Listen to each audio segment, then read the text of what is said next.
સરસ મજાની હોટલ હતી। ઈ હોટલની અંદર ભીડ એટલી બધી કે એની કોઈ લિમિટ જ નહીં, એમ એટલી ભીડ।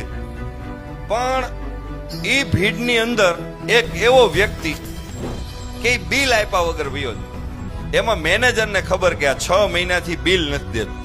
આ ભીડનો લાભ ઉઠાવી અને નીકળી જાય છે।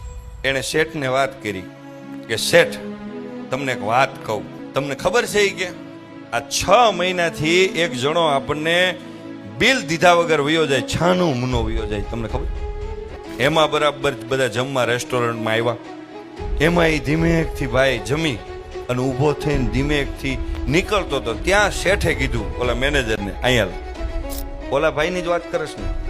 એ કે હા। એ કે 6 મહિનાથી નથી જાતો બિલ દીધા વગરનો, એ વરદીથી આ બિલ દીધા વગરનો વયો જાય।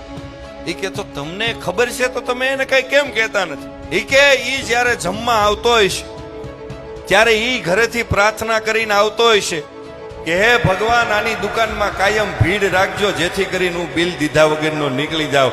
એની પ્રાર્થના કદાચ સાંભળતો હોય ભગવાનને, આપણી ભીડ થતી હોય તો। એટલે અમુક જગ્યાએ આપણી હારે એવા માણસો હોય ને, એ આ રીતે નીકળતા હોય તો લેટ ગો કરવાના।